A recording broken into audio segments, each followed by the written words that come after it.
Hi, I'm Mac McCarthy, and I help people with their breakups. And today we have a really interesting topic. I can't leave my wife. She'll get everything. So this is probably something that's come up for a lot of men out there in the world, especially in the Western world. And the interesting thing about this topic is I've been doing breakup coaching for a few years now, and it's international. It's an international job where there's people from all over the world that have breakups in different situations, different marriages. And people sometimes think like all the rules that apply in your country or your culture apply everywhere in the world, and it's not true. So sometimes people go, oh, all women will just do this, and they'll just clean you out once you get married. The rules don't apply everywhere the same. So it's kind of an interesting thing how people look at the world when they live in one place for a long time, or they're only raised in one culture in one place.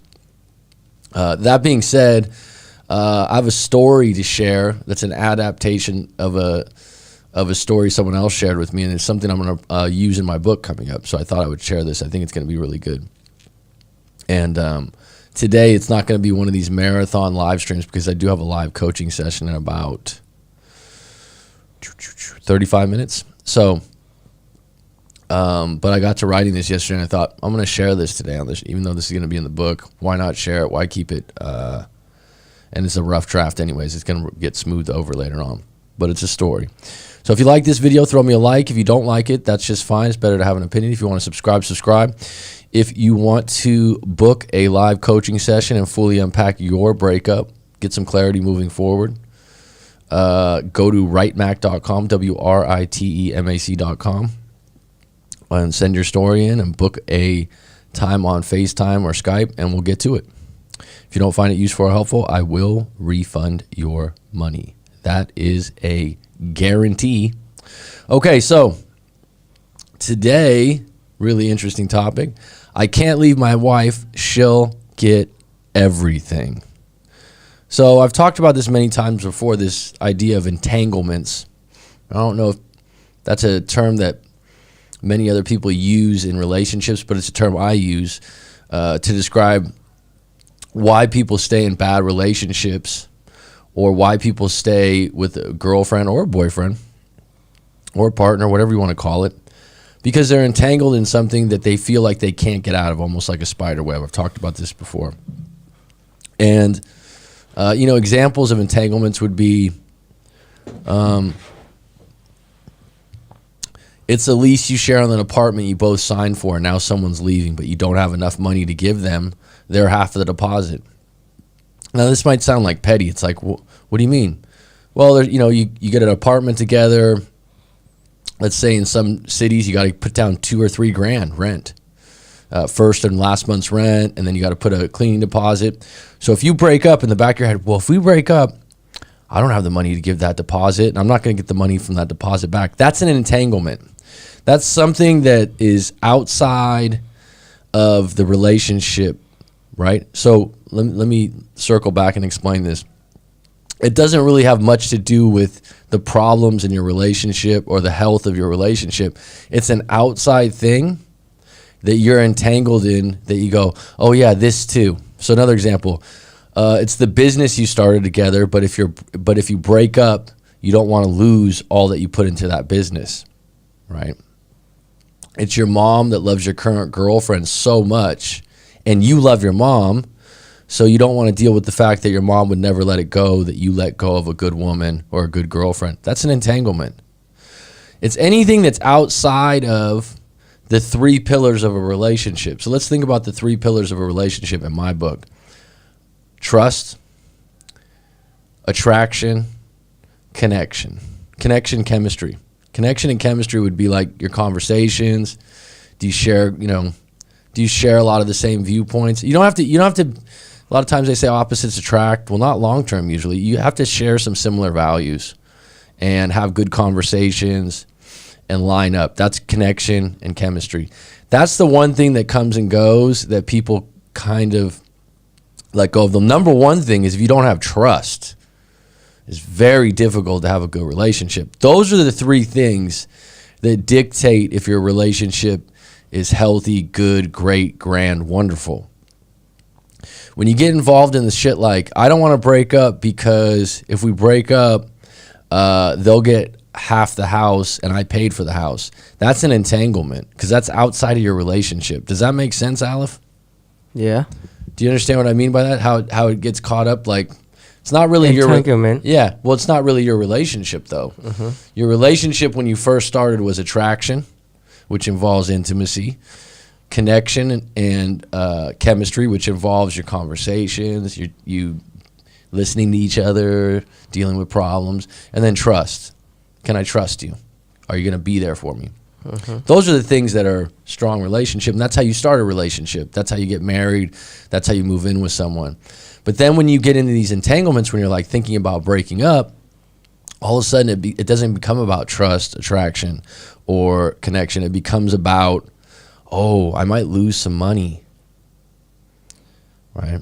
And the thing that's difficult about money, if you've never had it before or you grew up poor, you're really fucking scared to lose it again.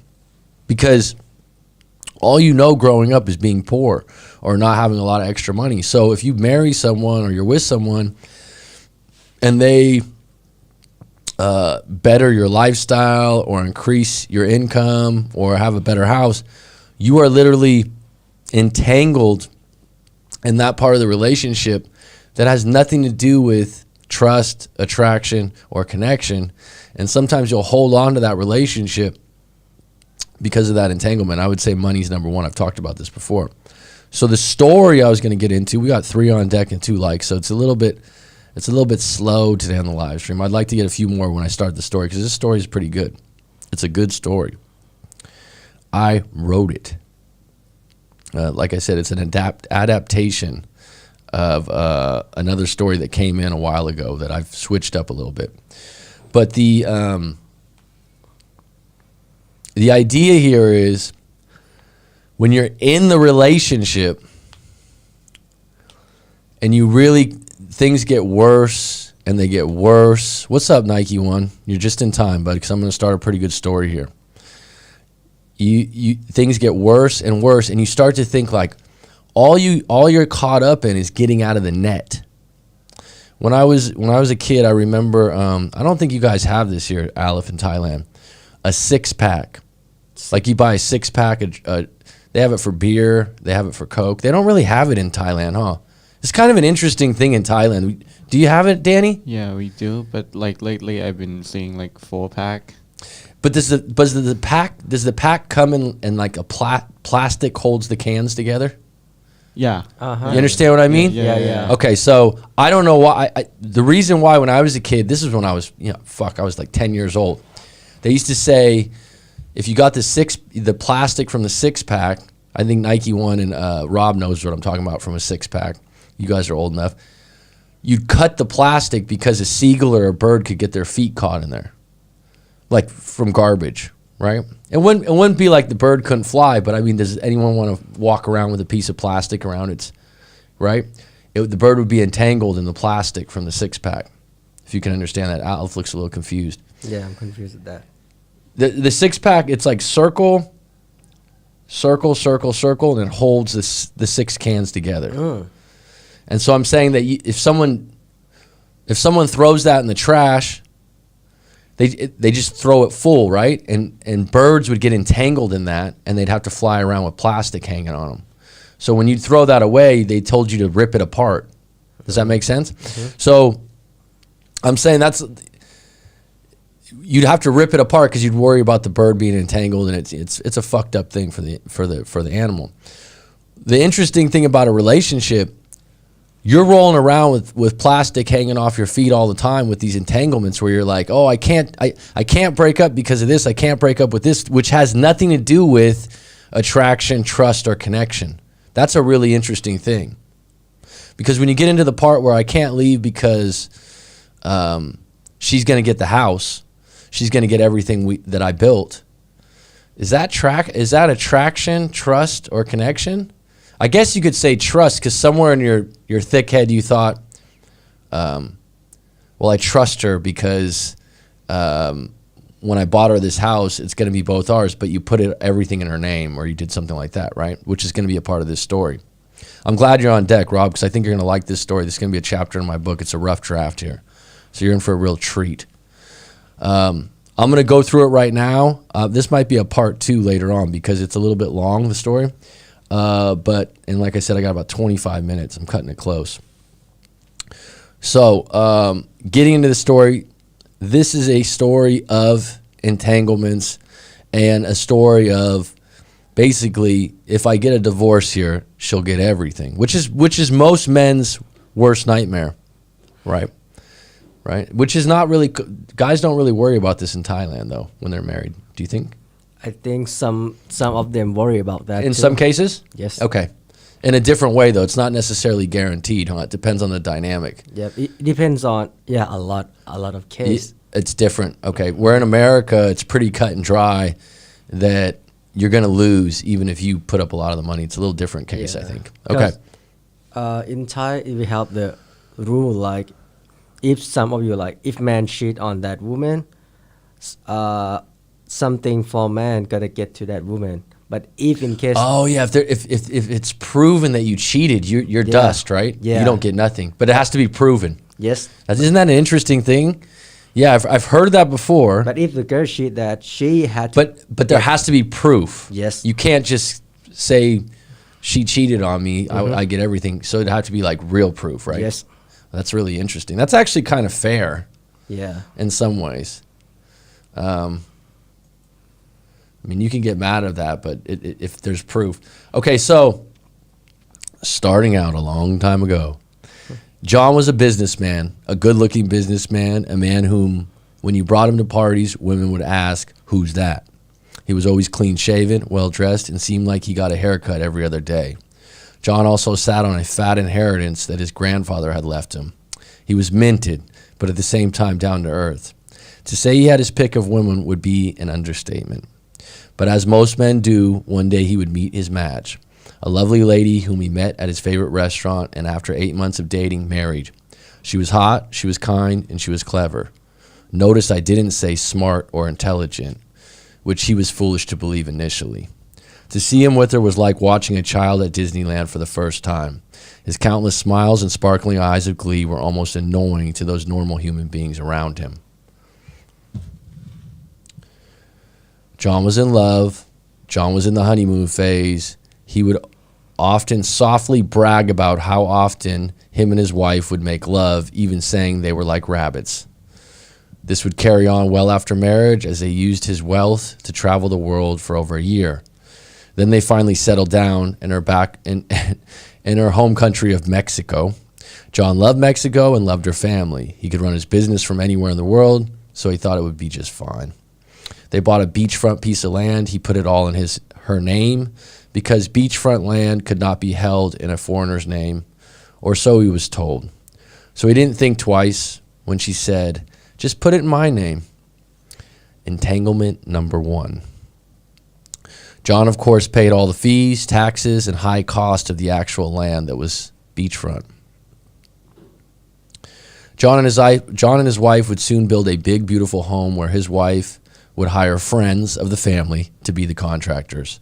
The house would take nearly a year to be built and cost over $500,000 US dollars on the original estimate.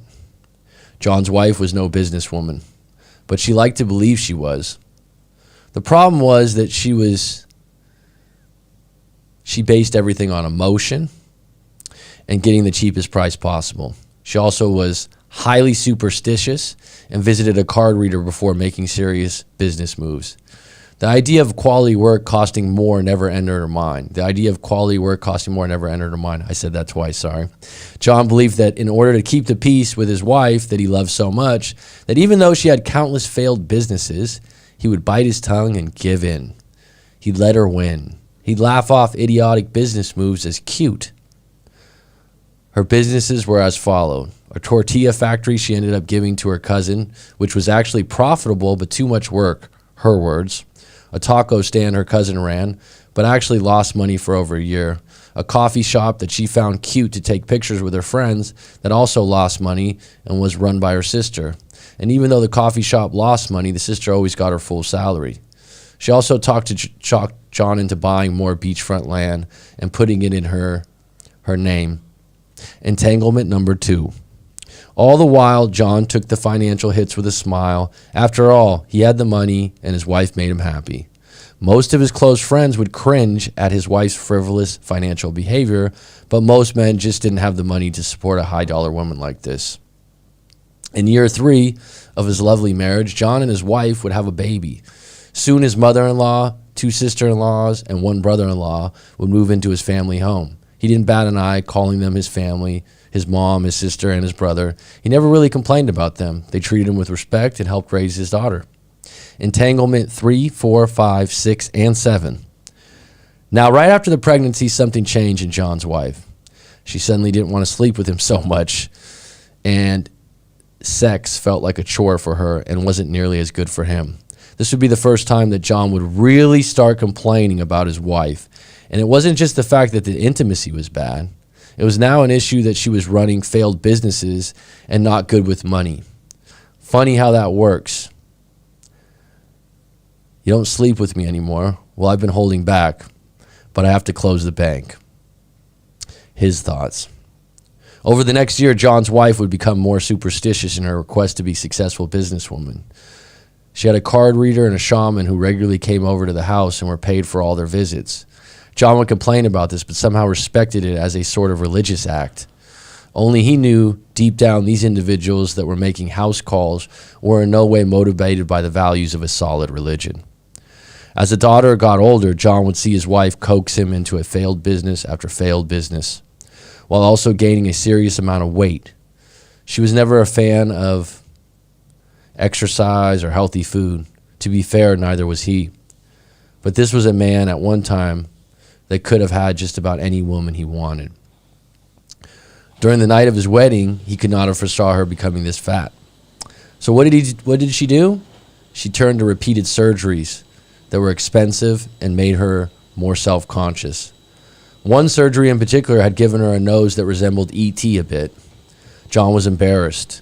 She soon would turn to antidepressants and make threats that if he ever left her, that he wouldn't see his son, as they were in Mexico and he was still a foreigner there. Entanglement 8 and 9. This all upset him. It made him angry and sad, so he went to the internet and found me. Now, this is a story that I adapted, right? So this isn't exactly. Was that well written, Danny? I know you like to read books. Yeah. Was that decent? Yeah. I wrote that. So I strained out some facts from this client, right, and put it into a better writing form that flowed. So John felt powerless, which is my point. I can't leave my wife, she'll get everything. That's number one entanglement.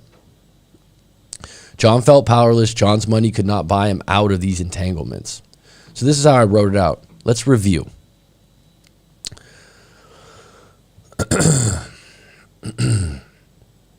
Let's review this. Entanglement number 1. The beachfront home they live in is all in her name. If he walks, he gets nothing from it. He loves that house. So my point is, when he goes through the motions and he's like, I've had enough. I'm tired of the surgeries. I'm tired of the money spent. I'm tired of this. I want a divorce. These are the things that's going to come up in his mind. These are the things that are going to come up in his mind and stop him. That's my home. I love this house. I'm not going to give it up. Negatives to cry about. She's going to sell it and piss the money away. She might get a new husband that will take over the home I built and paid for. Solutions. Notice I didn't say positive because I don't know if there's a positive here. Solutions. I can offer her to buy her out. I can let her have the house and accept that I put it in her name with good intentions. Accept the loss. Accept the possibilities that she can do anything she wants. It's in her name. Worst case scenario. You stay in the miserable relationship. You use the idea that you don't want to lose the house as a reason not to leave, only to eventually have to sell the house to pay off all the frivolous debt your wife has accumulated. Sounds pretty bleak if you ask me. Entanglement number 2. And this is something I do sometimes in coaching. I won't lay out entanglements like this, but let's go through the negatives. Let's go through the solutions multiple ways. Let's go through the worst case scenario rather than just say, hey, man, you should do this. Entanglement number 2. There are 2 more beachfront pieces of land that hold significant value that are in her name still. John paid for both with all his own money. Negative. He gets nothing back. She sells them for whatever she can get. Solutions. I can offer to buy her out. Like, a lot of people would be like, oh, what if he doesn't have the money? He paid for them all. I'm saying this is a solution. This is something he could do if he has enough money. He could say, hey, look, I want those properties back. Can I get them for 50%? If she says no, she says no. But those are options. I can accept that I put them in her name. I can legally ask her to transfer them over to our daughter, accept the possibility that she can do whatever she wants. I would say you're going to have to accept that possibility. Worst case, stay in a miserable relationship because of these pieces of land. Life is too short. Entanglements 3 through 7. John likes his in-laws. He loves them. He cares about them. He feels if he leaves, his wife will actually piss the house away and they'll have nothing. He also will just miss them. They are now his family. So a lot of people don't like their in-laws. I've met clients that love their in-laws, that have a really good relationship with their mother-in-law, father-in-law, and they really value that part of losing the relationship. So negatives. She will spin you to be the bad guy if you leave to save her own face.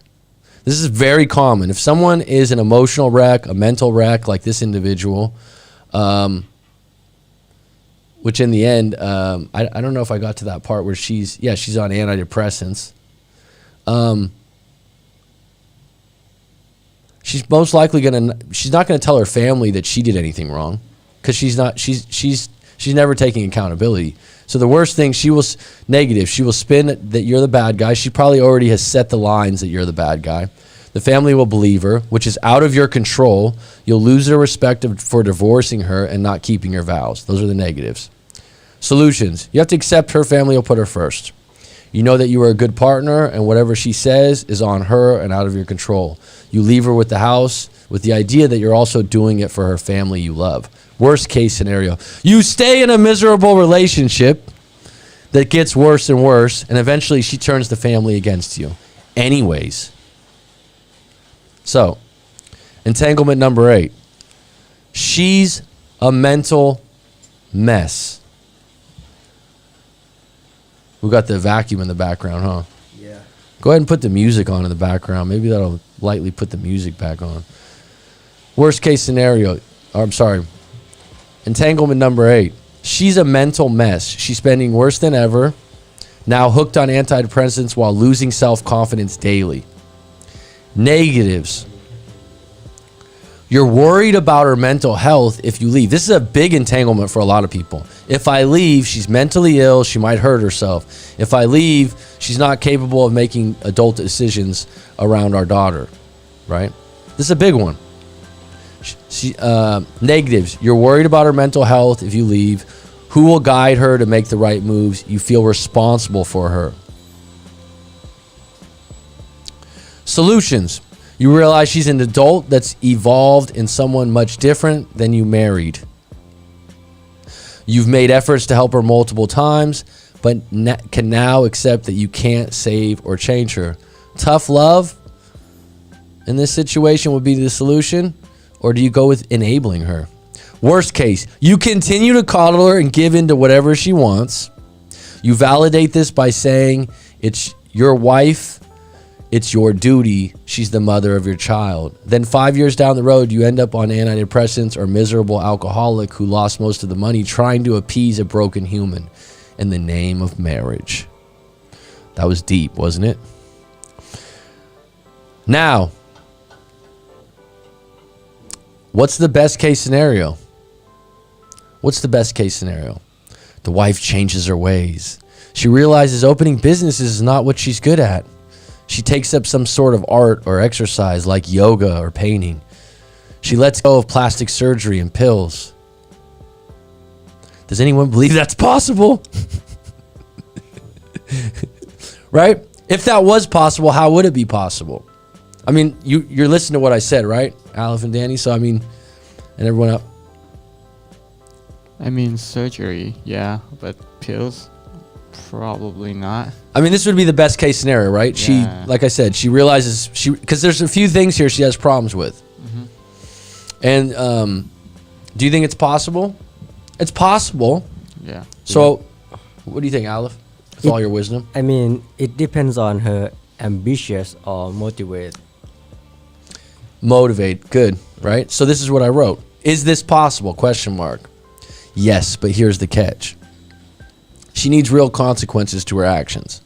So what this guy keeps doing is enabling the situation, and she doesn't see any way. Like, humans are comfort creatures. We like comfort, all of us. So if we're able to do something bad and it makes us feel good, and we have no consequences, it doesn't really feel bad. It's not really bad then. So she needs real consequences to her actions. One would be her husband leaving her. Another would be losing all her money. Those are just examples. So I'm thinking, if the best case scenario was to happen, the most likely scenario that it would happen is if the guy left and cut off all financials to her in the future. Now, people can and will change, but they need painful consequences or to face them and believe them. Would you not agree? I mean, that's what holds people in a stuck place, is usually comfort and the idea of, I don't really want to be uncomfortable. So I've just, Nike One, I know you're a big fan of Mr. Goggins.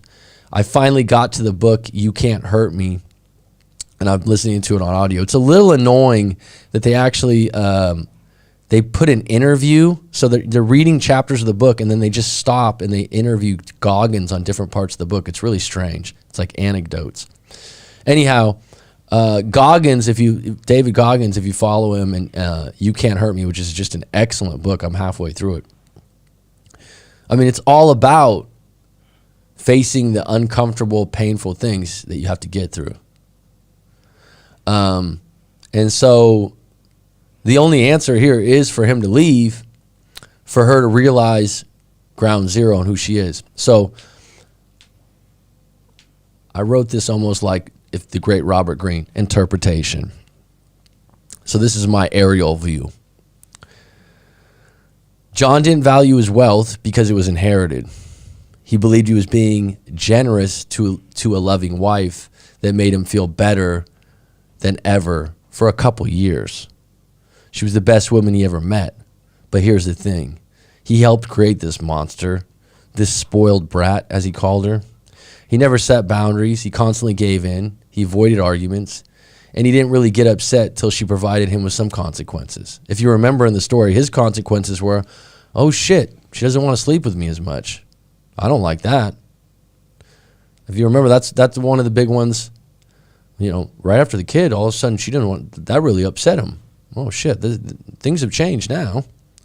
And then it got worse when she gained weight. Consequence number one, because this is a blow to his ego, right?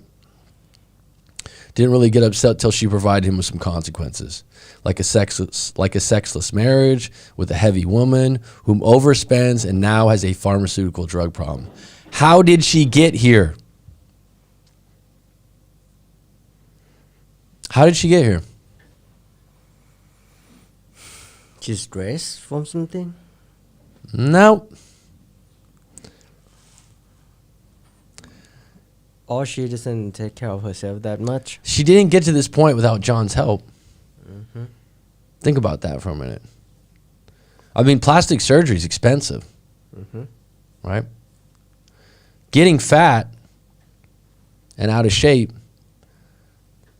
would she have done the same thing if she had stayed single or not had the ability to sit around the house all the time? You know what I mean? Like, John helped her out here, and who she became. That's the part a lot of people don't see. It's like, I'm not looking for John to take full responsibility and put himself down. Oh, this is all my fault. No, but be accountable for the fact that you were looking at everything through a filter like, oh, it's not a problem, it's not a problem, it's not a problem. And the only way she might see the light is for him to let her swim at the deep end of the pool. And here's the thing. If John continues to stay with her, he would take some of her bad habits. This is the crazy part. This is where this shit gets really deep. Let's say he stays in the relationship. He's like, fuck it, this is my wife. This is my wife. I'm not leaving her. I'm a family man. She's got all these problems. She's got all these issues. I'm not leaving her. I'm not leaving my daughter. I'm not leaving her in-laws. I'm staying strong, and it's till death do us part, because I'm a strong, confident individual that will not let my woman down and not leave. What happens to John then? He would eventually take on some of her bad habits. He would probably, because to understand her better, he's going to maybe get some plastic surgery, eat with her, maybe take some pills, maybe start drinking alcohol. He's going to start doing things that overcome the idea that he's unhappy. That's the crazy part, what people don't realize. What does that lead to, staying in a miserable marriage with someone you're miserable with that has bad habits?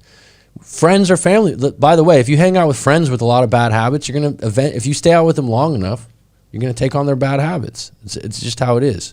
If there's someone you hang out with regularly, a marriage, you live with them. Unless, some marriages you don't. That's the only way he could validate spending time with her, would be taking on these bad habits. Rich kid, John sounds like he's going to lose it all. Well, here's the thing.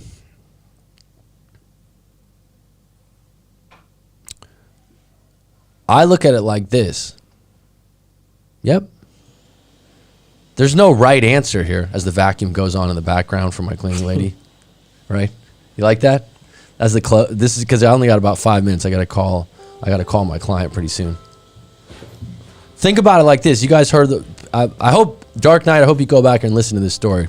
I think it's pretty good. Any reviews on my writing so far, folks? I'll do more like this. From the outside, oh, John's going to lose everything. He's going to lose everything. And John's thinking, I'm going to lose everything. I'm going to lose the beachfront property. John, you already lost the beachfront property when you put everything in her name, dickhead. Right? I mean, seriously. Mm-hmm. Right? Because of trust, I think, and they don't think, both of them don't think to this way, like they're going to have some problem with the relationship between husband and wife, so that's why he put everything on her name. Well, no, I mean, have you ever met a you're only 23, but when you were in high school, you had teenage friends or something like that, and you're like, this kid's a fucking brat. Oh yeah. With their parents. Mm-hmm. And why are they a brat? Because the parents spoil them usually. Yeah. Do you know what I mean? Mm-hmm. Like, it's not by accident. Like, they didn't fucking get born brats. They didn't get born spoiled. Right? Mm-hmm. And so even if someone's not that way, they can become that way from a marriage. Men too. Yep. Men too. And so I'm saying, like, the part that you're not seeing here is a lot of guys that have a wife, they look at it like, wow, look what she did to me. Wow, look what she did to me. Look what she did. Like, it's like, wait, you helped build this little monster, dude. Right? So what I'm saying is, if you notice on some of the entanglements, the worst case scenario, 4 times I wrote, stay in a miserable relationship because of this. Now, if you, in this particular case, if this guy has enough money, I'm not sure about how much money he had in the bank, but he has a lot of money. He could probably get back on his feet at some point, but he just doesn't have as much as he used to have. He's probably not going to be as comfortable. He's probably going to be bitter about it. There's a lot of guys that would be like, fuck, dude, I'm not going to go live in a studio apartment somewhere. And those individuals would never probably set themselves up this way, because they would, like, for example, if a guy said, I have all my savings and I'm buying this beachfront piece of land, they would never agree to, any sane guy would never agree to go, oh, I'm going to put all my savings and everything I got in this beachfront piece of land and put it all in your name. That would be complete ignorance, because that's just putting way too much value. Way too much value in the marriage status. So individuals like this that are already rich, they can take the hit. They're going to be hurt. But I mean, what are his options here? Let's just recap it, because I got to make a call pretty soon. Stay in a marriage and hope that we can get therapy for her. Good luck with that. Because where she's at right now, she's not going to want to do therapy, I don't think. I mean, that hasn't been raised up. The individual has to bring that up, like, hey, I want to get therapy. She suffered no consequences. This guy's fucking treading water. And, by the way, In the back of her head, I guarantee it, that she's going, go ahead, divorce me. I got the house. I got the 2 beachfront properties. I got money. Like, that's what she's saying. Go ahead, do it. I dare you. And I'll take the daughter because we're in Mexico and I know the judges or whatever, right? So he might be thinking, I can't believe this happened to me. Dude, you were part of the playbook. You were part of the fucking architect of this. And that's why I said, if you remember when I wrote the beginning of the story, if you remember, I wrote, she was hot, she was kind, and she was clever. Notice I didn't say smart or intelligent, right? Clever is a different thing. A lot of times in Thailand, they use this word. Oh, he's clever, she's clever. Clever is like sneaky. Sneaky? Yeah, clever is not clever. Clever to me, as far as American English goes, oh, it's clever. It's like smart or intelligent. No, smart and intelligent are a different level. Oh. Clever is like you're creatively sneaky. You're creatively smart. You know how to get things. Kind of. That's what I think. That's why some other girl I know, she's so clever. Yeah, it's different than smart or intelligent. Okay. Totally different.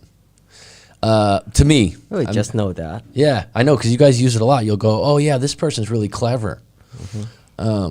Anyhow.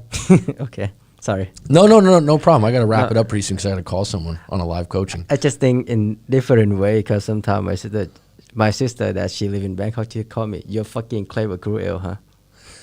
Clever like I said, words, even though they have definitions, different cultures and different places in the world use a word differently. That's so you can have your own things. Mac, I hate the stream is going to be short because you're spotting right now. You're Steph going for 50. I like when you're more abrasive like this. Well, thanks, Skinner. Thanks for the feedback. I always appreciate it, bro. I actually wrote this, so if you like this kind of form, I'll do more like this to break down something where this wasn't someone's story, but I wrote it in a story form because I'm a writer, and I want to get some feedback on some of my writing. This is going to probably be in the book. You liked it too? Thanks, Sabine. I appreciate your feedback, and I know you tell the truth. So like it's like when you're like, wow, this guy's story. You know, this guy wouldn't write the story this descriptive, right, Danny? Unless it was like because it comes off like it's a book, right? Yeah. But yeah, I meant spitting. These nightmares can always be predicted from the first 30 seconds. Isn't it interesting though when people go, yeah, man, she's gonna take everything. She's gonna do it. Like, you weren't a part of it, dude. Like I said, it's unfortunate. You might have got manipulated, but you believe what you want to believe. And I thought the turning point in this part of the story was the part where he's like, after the kid's born, and it's like, oh, man, she's not sleeping with me so much, and she's gained some weight. Like, now I'm not happy. So now you realize what's really important to you and what really drove you. And this one's very common. A lot of men, I even have friends that will be like afterwards, like, man, after you have a kid, it's just not the same, this and that. They'll tell me that all the time. Yeah. I don't know because I haven't been in a full-on marriage or had a kid. So, and by the way, everyone's different. I mean, I've heard some crazy stories about that. If compared to marriage, person like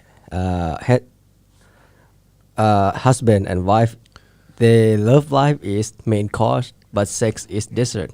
So, yeah. They don't have dessert that much. Well, everyone's, everyone values different parts of a relationship. That's what everyone thinks. Oh, everyone's like me. This is how I look at the world, so that's how everyone else looks at the world, right? The wisdom of Aleph right now just shine through, because it's what you just said is your opinion. That's all it is. Yep. I don't disagree. Danny's looking like, what? Right? Everyone has a different opinion. Because I think that sex is sex important. It's a part of that. It's important to love life. Well, the thing is, something gets valued by being neglected of it. So this is really interesting. If you're neglected of it when you're at a certain age, and that could be sex, that could be money, it could be different things. It'll be valued at a higher level the more someone's deprived of it. But the addition of Aleph and Danny is a very refreshing match. Well, thanks, Skinner. I appreciate you, bud. You're going to have to call in sometime. We're turning this into a full-time podcast is what we're doing. Like Nike One said, Coach, we said never trust a big butt and a smile. Yep. I knew you'd get that one, too. That was just intuitive when me and you did our live coaching together. That's from an 80s fucking song, Nike One. That's from Poison by the great Belle Biv DeVoe. I don't know if you're around for that one, Skinner. Scarcity creates value. Absolutely. All right, folks, I'm going to have to cut this one short. I appreciate it. It went well. I'll do something like this again where I share some writing and some scenarios where I actually clean up some writing of a story. This was something that was a case of a client I had that I wrote it in a different fashion, more detail-oriented and more objective from my point of view. All right, Belle Biv DeVoe, yep, Poison. Love that song. All right, folks, I'll be back on deck tomorrow. Be good, be wonderful. It's curtains. Bye-bye.